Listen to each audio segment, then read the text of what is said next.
Jūsų IT taškas. Su jumis sveikinasi IT taškas.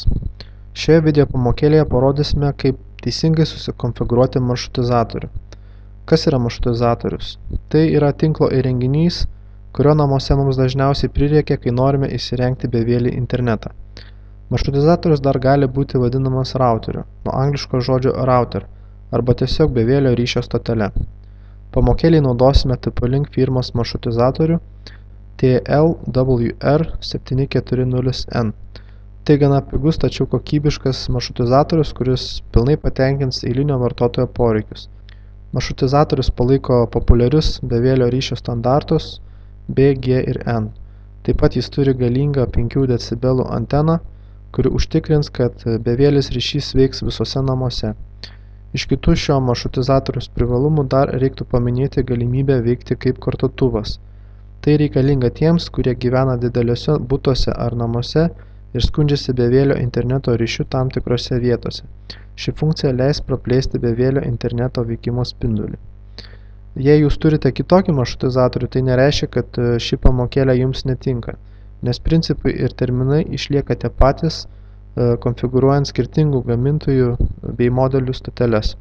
Pasižiūrėkime, kas yra dėžutės viduje.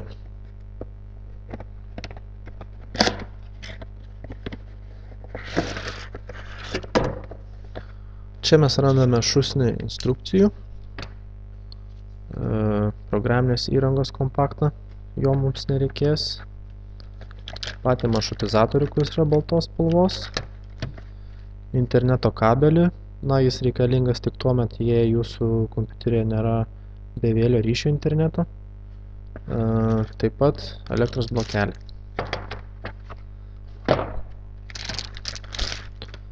Maršrutizatorius priekinėje dalyje matome LED indikatorius, antena. Galinėje dalyje matome, nuplėškime, elektros įjungimo išjungimo mygtuką, elektros kištuką, reset mygtuką, 4 LAN portus ir 1 WAN portą. Įjungsime maršrutizatorių į tinklą. Įjungus maršrutizatorių į elektros tinklą, priekinėje dalyje užsidega LED indikatoriai, taigi maršrutizatorius veikia. Ištraukime iš kompiuterio interneto kabelį ir įkiškime jį į gale LAN užrašu pažymėtą portą. Čia jis yra mėlynas. Taigi matome, internetas neveikia. Pirmas žingsnis, ką padarysime, tai yra prisijungsime prie stotelės. Kaip atrasti stotelę? Dažniausiai stotelės pavadinimas sutampa su gamintojo pavadinimo ar pačios stotelės modeliu.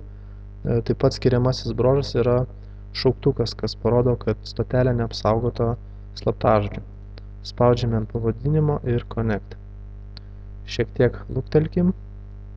Mums yra pasiūloma pasinaudoti vedliu, Windows vedliu, tačiau jo nereikia. Spaudžiame connect to network without setting it up. Šiek tiek luktelkime.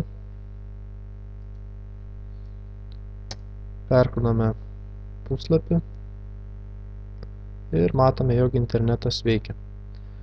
Tačiau tai dar nereiškia, kad mes jau viską padarėme, kadangi stotelė yra neapsaugota slaptažodžiu ir bet kas gali pasinaudoti jūsų internetu ir nelegaliai siųstis filmus ar programinę įrangą, už kurią tektų atsakyti jums.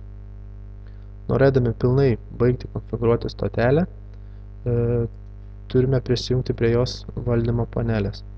Tai padarysime į naršyklę įvedę adresą 192 168 0 ir 1. Vartotojas ir slaptažodis yra admin. Gali būti, kad jūsų stotelėje šie duomenys bus visai kitokie, juos rasite instrukcijoje. Atsidariusime lange surandame wireless ir wireless security. Čia išsirenkame VPA 2 versija 2, šifravimas AS, bei įvedame sugalvotą slaptažodį. Jūs įveskite sudėtingesnį slaptažodį, kad jį būtų sunku atspėti. Spaudžiame Save. Dabar, kad mūsų nauji nustatymai įsigaliotų, mums reikia perkurti stotelę. Tai galime padaryti arba tiesiog įjungus ją, arba spustelėjus mygtuką čia. Štai Reboot.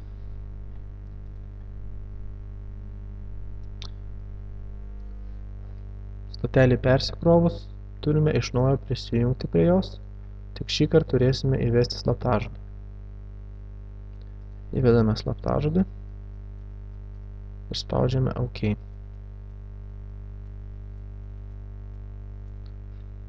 Taigi, dabar prie mūsų stotelės pavadinimo nėra jokių šauktukų.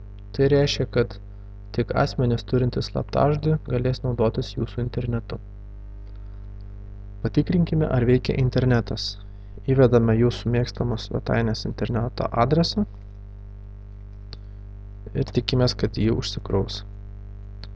Svetainė veikia, vadinasi, viskas gerai.